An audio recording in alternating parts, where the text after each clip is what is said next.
Hey, Ken Dunek and Mark Eckel. It's the Bird Brains with Ken and Mark. We got a lot to talk about this morning. A little frustration's going to boil over, I believe. We've got a really special guest today, one of my closest friends in football for as long as I can remember. Mark, your initial thoughts? Where'd you watch the game? Were you throwing stuff at the TV like I was in the second half? No, I wasn't throwing stuff. I was wondering. Now, I was texting you a lot saying, what the heck is going on here? Yeah. I watched it at home. It was a national, well, it wasn't national, but Yeah. it was, Jim it Nance did was, the game. Yeah. it was on locally here. So I got to stay home and watch it, which was nice, I guess. They probably missed me at my favorite little bar there, but Right. it's okay. No, I'm still baffled. I can't believe I know why they lost. I don't know how they lost. Well, They lost there's a lot of because reasons. There's a lot of reasons why they lost, and I've got them written down. We'll go over them in detail. But let me jump into these commercials so I can get our special guest on. First of all, we're on many social media platforms. I know Facebook, LinkedIn, YouTube. If you could subscribe and like to us, you're going to get notified when the Bird Brains comes on, which is normally the morning after every Eagles game, so you won't miss it. And of course, we're growing, so it helps us. So if you can do that, I would appreciate it. We record these podcasts at the Sweet Recording Studios in Mount Laurel. My good friend Joe Gangemi can take care of you. If you're interested in a podcast, contact Joe at sweetrecording.com. Our sponsors are Chris Wilhelm, who runs Citywide Mortgage, a great Eagles fan, a great Jersey Man member, and Chris can take care of all your home financial needs. Contact Chris at 609-234-4304. Another good friend is Tony DiGirolamo of DiGirolamo Financial. Tony is a one-stop shop for all your insurance and financial needs. Tony can be reached at 609-541-7515. Tony D at 609-541-7515. And our newest sponsor is Adjust Your Sleep Mattress Boutique, located in Marlton, New Jersey. Did you know that sleep is essential to your health and your sleep system is the foundation of optimal rest? If you think your sleep game is championship level, think again. At Adjust Your Sleep, we specialize in men's health with precision, pain-free sleep systems built to boost your stamina, performance, and recovery. Whether you're grinding through the week or just gearing up for game day, we've got custom mattresses for every budget. Change your mattress, change your life. Call Kelly at 856-357-3640 and take your sleep to Super Bowl status. Okay, now we're going to introduce a good buddy of mine. I met John Bunting when I was a rookie with the Eagles in 1980. He kind of took me under his wing. Now that can be good and bad because John, your wing had two sides. There was a good wing, and then when we'd go out to J.C. Dobbs, that was the bad wing. But anyway, I survived. But John Bunting joins us, and John, how are you? Tell the people what you're doing these days, and what's going on in your life, man. Well, I am standing outside at my little barbecue pit, and I got a lawnmower that's about ready to come back and go by again. So it's going to be a little difficult on the hearing, but I have just returned from Maine, where I go to every single summer. I take my wife up there. She came back early. Dawn came back early because she just had severe shoulder surgery, and she's in recovery. I'm taking her to physical therapy in about a half an hour. Yeah. Well, listen, if people don't remember your resume, John played for the Eagles from 72 to 82. By the way, did you ever wear the white helmet, John? Or was that 71 where they wore the white helmet with the green? Yeah, that lawnmower is right in your face right now. This lawnmower could not get any closer. I would like to come back to that question. Did I ever wear the what? The white helmet. Did you ever wear the white helmet with the green yes, eagle? Yes, we did. You did. 72, we did wear white helmets. Right. And of course, John played 10 years for the Eagles. He played a couple of years for the Stars. He actually coached for the Stars in 1985. He went on to coach in college at Brown Rowan and University of North Carolina, of course. And in the NFL with the Saints Chiefs and was the co-defensive coordinator of the Rams Super Bowl win with Coach Dick Vermeil. So you got a lot of jewelry, John. You got a lot of baubles in the trophy case. I'll tell you what, I enjoyed every stop of the way, including my stop at my alma mater. We got the biggest wins in school history, beating number 5 Florida State for the first time ever, and beating Miami when they were number 4 in the country. Well, it's a great resume, and proud to know you, brother. So let me tell you what my areas of concerns are. And listen, I'm not going to be overcritical of a team that just won the Super Bowl and started the season 4-0, and of course they stubbed their toe there yesterday. But there are some signs that there's some cracks in the foundation. Number one, I thought yesterday that the Eagles got out-coached. I thought that Sean Payton got over on Vic Fangio, which I found very surprising. Payton had an answer for everything that Fangio was doing yesterday, and I thought Vance Joseph obviously outcoached Kevin Patullo, but a lot of that I blame on Patullo losing his grasp of what the Eagles really do well. You've got the best running back in the league. You've got a 14-point lead in the fourth quarter. You run the ball one time to Barkley in the second half, which really makes no sense to me. Mark, go ahead. We'll start with you. What's going on there? You tell me. I don't know. That was malpractice. This is why you have a guy like Saquon Barkley. I wasn't against throwing the ball early to get the lead, and it worked perfectly, right? They're up 14 points going. Denver was 1-112 when trailing by 14 or more in the fourth quarter. Yeah. Well, now they're 2-112. You have Barkley. First of all, 6 carries for the game is not right. Okay. And it's not like they were stopping him. He had in the first half, he had 5 carries for 30 yards. So he was averaging 6 yards a carry. So it's not like Denver was shutting him down, so you got away from it. Here's what happened. Sirianni and his buddy, Patullo, they start listening to the fans. And they start listening to the radio. I guess the fantasy people are pretty happy this week, right? Because Jalen threw for 280 yards and 2 touchdowns. Like I said before, I don't play fantasy football, but right, that's probably a lot of points. Yeah, I would think 280 yards and 2 touchdowns. But guess what? They lost the game. Now, Because John, is not reality. John, you played for Vic Fangio. He was a coach on the Stars in '84. Then you coached with him, of course, in '85, and I think you coached one with the Saints as well. It was kind of unusual to see Vic outplayed a little bit there yesterday. I have a great deal of respect for Vic Fangio, and he's done a terrific job being the defensive coordinator a couple different places, and including the Philadelphia Eagles. What took place in that second half, particularly in the fourth quarter, we had no pressure. I don't know if our defense was worn out. Yes. But the 12th man came on the field, I think, during that 2-point conversion for Denver. That mysterious but not always consistent momentum. He entered the field and he took over, and the Broncos just ran with it. But I just don't understand. Here's my big gripe. Saquon Barkley. Is he the best offensive player on the Eagles team, or is it the quarterback? Well, that's a very good question. I think from a production standpoint, you would have to say Barkley's the best player. Barkley is a great player, and he can catch and he can run, and he was not 9 touches in the whole game. Yeah. And I'm going to go back in time a little bit to St. Louis, where we had a guy named Marshall Faulk. Similar player, very similar. Marshall, maybe he's better, maybe he's not, but I put Barkley in that category.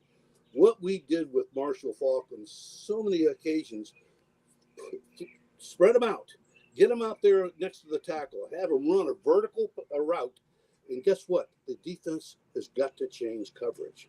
A linebacker cannot run with Saquon Barkley, not consistently. And then there's so many other patterns you can develop off of that. But we used to do that with Marshall Faulk all the time. And when we would practice that, our defense against that, I was like hopeless. What am I going to do? Put a linebacker on the guy? No way. No way. Marshall Faulk is just too fast and too good and too skilled. And I think Barkley is the same kind of guy. 9 touches is not enough for him. He should be used in all kinds of different situations. He doesn't need to get in there and block for blitz pickup, but he needs to get the ball in his hands. Hey, John, let me ask you. I never coached, but I'm interested if you can take us into the coaching room for a second. You're midway through a game. You've got the best running back in the league. You've got 100 guys in your ear. Isn't there some point where someone says to Sirianni, hey, we got to get the ball to Barkley? I mean, shouldn't he intercede when we've got a 14-point lead. We're not getting our best player the ball. Isn't that something that's somebody whispering in his ear? Does he not want to step on Patulo's toes? I mean, what do you think's going on there? First of all, that's your game plan going into the game. You got to have that plan. Get him the ball. I don't care how it happens. He can catch, he can run, split them out. We used to do that with Wilbert sometimes, but where I saw it so effective was with Marshall Faulk. I mean, you cannot play a single safety high defense with Marshall Faulk or Saquon Barkley running down the seam. Mm-hmm. You just get him the ball. And it's very disappointing that he did not get the ball. But that 2-point conversion and not getting the ball to Barkley, big factors in there taking a loss. Absolutely. I thought some sloppy penalties had something to do with the game. We had an illegal shift that cost us a big first down late in the game. Jalen Carter jumped offside in the first quarter that kept the drive alive for them, that they got points. Mark, did it look a little bit sloppy to you at times? A little bit of a lack of focus? A little bit. But again, like I said, and John agreed, I just don't understand their philosophy. I mean, not only do I want Barkley to have the ball, because like as John said, he's the best player on the team. He's one of the best players in the league. And that's a great comparison with Marshall Faulk, who I thought was tremendous. He beat the Eagles in that playoff game when the Eagles first got an NFC Championship game, the first time they got there. Faulk killed him. But you're using, like, the defense wore down, as John said, that fourth quarter, because they were on the field the whole Eagles kept going 3 and out and taking like 30 seconds off the clock. If you run, even if you didn't have Saquon Barkley, if you're up 2 touchdowns in the fourth quarter, if Kenneth Gainwell is still your running back, or the Shipley kid from Clemson, who they have now, I'm still running the ball because I want to use up some clock. The clock's my friend now. Yeah. Yep. The more minutes that come off that clock, the less Denver has time to come back and beat me. So I believe they only had 11 rushing attempts, and that includes Hurts ran it a couple of times. So that's crazy. So they weren't design runs. It seems kind of odd. I don't. What did he say? What did Siri? He didn't answer, right, when they asked him. No, he really didn't. He really didn't. Actually, in all honesty, I saw a little bit of the Sirianni press. I listened mostly to Hurts, and a little concerned with the AJ Brown thing, which I'll talk about in a second. The other thing that concerns me is, we're supposed to have the best offensive line in football. We gave up 5 sacks yesterday. Now, Landon Dickerson got hurt, early in the game, and that hurt. Brett Toth came in, and anytime there's a new guy in there, there's some communication issues. But John, what did you think about of that aspect, that we couldn't protect our quarterback yesterday? Well, I think there's injury. Lane Johnson's still not playing, correct? No, he's there. He played yesterday. Yeah. He was back there yesterday. Okay. But he's got a stinger, and as you know, John, those can be really tricky. I've had a couple of those. Yeah, they're not fun. But that is a big factor in that game too. Is number one, that they're not trying to even run the ball in the fourth quarter. I mean, they were up by 17-3 in the fourth quarter, to start of the fourth quarter. Yeah, run the ball, come on, and they did not. I got to give Bo Nix some credit. He's a stud. Oh, this kid is good. He's really good. I didn't realize he was just a second-year player. Yeah, first-round pick. He's a stud. He is fearless. Yeah. And, Sean Payton showed me something. Now, a coach that goes for a 2-pointer in that situation, he's got plenty of money and he's got tenure. He's not worried about losing his job. A younger coach may not do that, but he pulled it off. And I thought that was one of the key plays in the game, that 2-pointer. That's where Mo came into play. Momentum. He got on the field. I mean, 2-point play early in the fourth quarter. That's kind of crazy. Yeah. And away, I mean, at home, that's something I would think a lot more about. And those are some of the things you put on your list to talk about with your staff when you're on the road, at home. What are we going to do if we need a 2-point play? What are we going to do on 4th and 1 on the 50-yard line? Blah, blah, blah. Mm-hmm. Those things should all be kind of spelled out prior to even taking the field on Sunday. Sure. Hey, Mark, I thought there were a few questionable calls in the game. Number one, not calling that pass interference on Goddard, I thought was a really bad call. I definitely thought it was pass interference. Interestingly, I watched the Eagles postgame, Joe, and Jason Avant didn't think it was pass interference because he didn't think Goddard could catch the ball. I thought the ball was very catchable if the defender hadn't run into him. They also picked up an intentional grounding on Denver with no explanation. If you watch the broadcast, they called the penalty. There was a discussion, and even Nance and Tony Romo said, well, they picked up the flag, but they didn't explain why. So I think the eye in the sky picked it up. Mm-hmm. I think which by the way, and we've talked about this, I'm a big fan of. If you see errors on the field, go ahead and make the call if you know you're right. Yeah, getting back to the 2-point, I just want to say that was gutsy. I mean, really, on the road, and if the Eagles stop that, if that 2-point conversion fails, down by a point, and then they only need a field goal at the end, right? Then they win. The Eagles win the game as long as Jake Elliott makes a 40-something yard field goal. They don't have to throw a Hail Mary in the end zone. They can just kick a field goal and win the game. So that was so big. And man, we're used, like my reaction when Denver scores and they cut it, and I'm thinking, all right, they're going to tie it. And he left. I see Nick still on the field. I'm like, that son of a gun. I didn't say son of a gun. He's going for 2. And that's the kind of stuff Sirianni would do. Yeah. And we would criticize him sometimes. Let's talk about the A.J. Brown thing, because he sent out a very cryptic Instagram post last week, kind of critical of the Eagles not getting him the ball. He was very matter-of-fact in his press conference after the game yesterday. There was one play when he didn't run through the route. He actually stopped running, and then Hurts wound up throwing him the ball, and he picked up speed again, but he couldn't catch up. And I had such respect for the game of football, and I was so proud to be able to wear a professional uniform.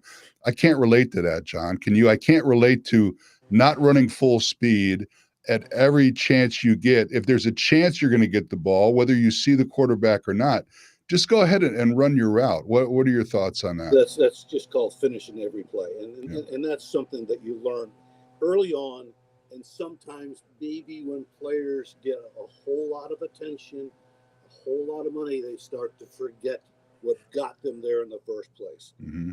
And I'm concerned about that. I really am. I mean, I saw the play you're talking about, and he did. He stopped. Yeah. Mark, he had a little tete-a-tete with Seth Joyner this week. I don't know if you saw that on social media. Seth and him, they kind of went at it, and he was Seth talking. Seth played everything.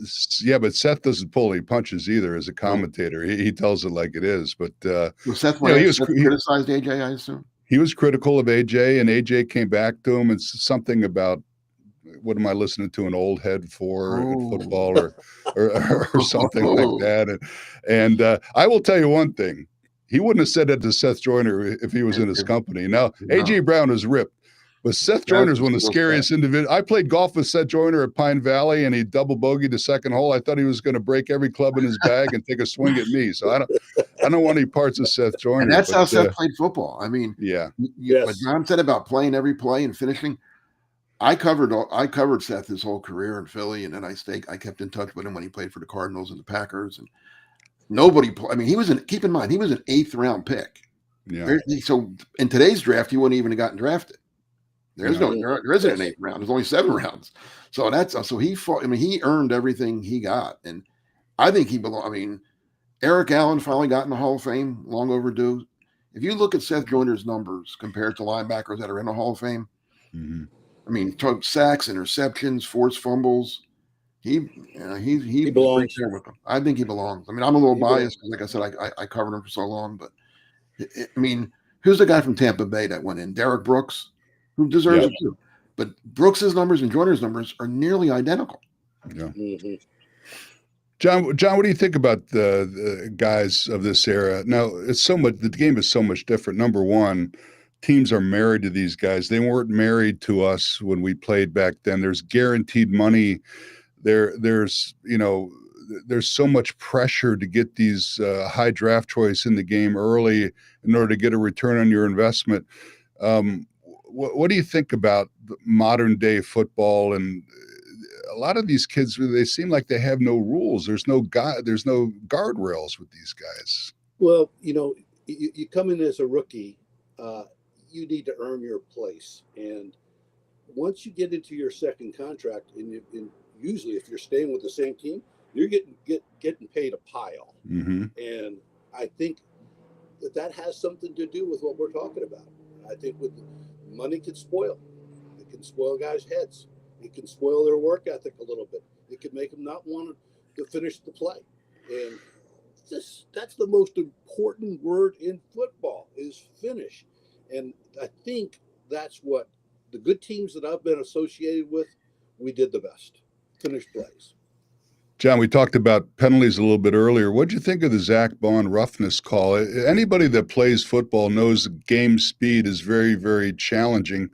And I thought it was a bang play. To me, if you got a master ref in the booth, I pick up that flag. I mean, Bond, who is not known as a dirty player at all, that running back had just hit the ground. Now he's already in his motion going to the for the tackle. No doubt. So, I mean, anybody that plays football knows that I don't think you call a penalty in that situation. I totally agree.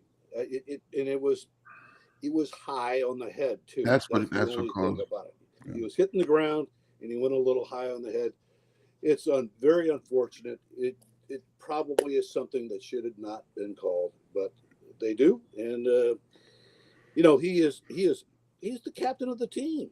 He's a special player. So I never have any doubt about him, and they're going to need him to respond because they got a tough game coming up. They do on a short week. Now, let me say, well, listen, the Giants stink.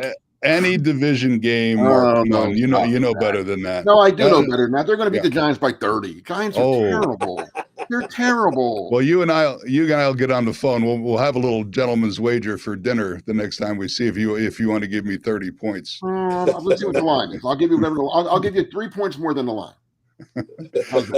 So talking about modern day players. Now, I was just watching a little bit of TV this morning, and I saw.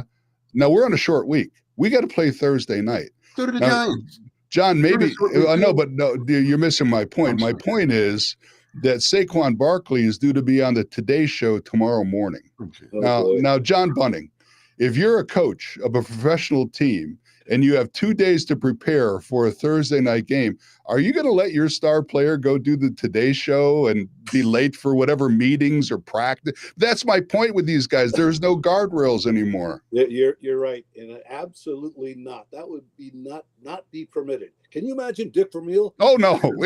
Well, number one, you wouldn't even ask him because you'd kick you in the fanny. Well, if he's only going to get 6 carries, he may as well go. Yeah, right. I guess he feels like he's well rested enough to do doing that. I mean, he's bored of the game. But no, let me say this, Kim, because I was as I've said, I can't believe they lost with a 14-point lead in the fourth quarter when they have the running game like they have and the defense that they have. They're okay. This wasn't a terrible loss. It's an AFC team as opposed to losing to a division team or a conference team. It's not the end of the world. The sky's not falling, but it's still the way they lost. The way they lost is what bothered me, not that they lost. And Denver, give Denver credit. This was their 3rd road game in 4 weeks, and they were coming Wow. off a short week. They were Mhm. traveling after a Monday night game. So give Denver a little bit of credit for not packing it in down 17-3 either. Sure. If you look at the Eagles' schedule, we mentioned the Giants on Thursday night, and then they're at Minnesota, who is coming back from a successful European tour 2 weeks in a row. Then we have the Giants again, which is interesting. Then we have the bye, and then we have Green Bay. Now, Mark, you cover Green Bay for another outfit. What are your thoughts on the Packers? They got to get their ship right. They started off the season looking like one of the best teams in football. They handled the Lions, who haven't lost since, and they handled Washington, who had a very good win yesterday against the Chargers. Then they lose in a game where everything that could have gone wrong went wrong against Cleveland. They had a field goal blocked that would have same game that when the Eagles blocked the Rams to win the game. Same thing at this almost same time. Packers are going to win the game, and the Browns not only block it, they bring it back in the field goal range anyway. And then Dallas, their offense looked great. They went up and down the field, scored 40 points, but they couldn't stop the Cowboys. Mhm. So they have a bye. They're coming off their bye. They play the Bengals next week. That should be a really get right game for them, Sure. as the Giants Well, are for the Eagles. Well, you talk about one player making a difference, John. The Bengals without Joe Burrow, they're not. I had them as a playoff team earlier in the year. They're just not competitive without them. They're It's not doing amazing. it. They're not. Yeah. They're not getting there. That was a disgraceful game. It really was. Which shows you the importance of a franchise. Hey, how about Baltimore? Baltimore, who was known for their defensive prowess for years and years, they can't stop anybody right now. And I know that Lamar Jackson, they've had some injuries, but They're it's not on defense. hard to believe. Hey, I want to ask John something. As a guy Yeah. that played for the Eagles, I know you were part of a great linebacker. It was before I covered, but you were in a linebacker group with if I'm not mistaken, it was you, Bill Berge, Frank Lemaster, and Robinson. Jerry Robinson. Yeah. Now that was some good. That was a great. I was watching this then, but I wasn't covering. The Eagles for a lot of years kind of ignored the linebacker position.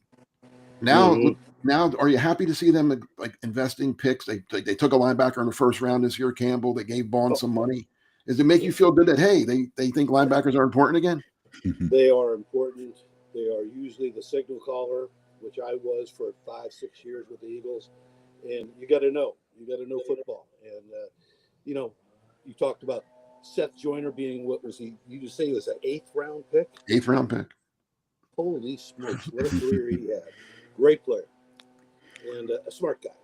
So, you need leadership, and it's going to be really tested for this game coming up. I really want to see how they respond and play up there in the Meadowlands. Yeah, it'll be interesting. And John, I promised you a hard stop at 10:30. We're there. I appreciate you coming on and being with us. And take care of your lovely bride Dawn, and make sure she gets healthy. And maybe I'll take a trip to Florida and see you this winter. It's been too long, my friend. So I want to thank you for being with us. And Mark, of course, thank you. We're going to do this again after the Giants game. We do it Friday, right? We're going to do it Friday. Yeah, we're doing two this week. I don't get paid enough for twice a week, but we're off next week. We have a week off next week. So for my good friend John Bunting and my partner Mark Eckel, this is Ken Dunek saying thanks for watching the Bird Brains with Ken and Mark, everybody, and we'll see you in a few days. Take care. Appreciate it.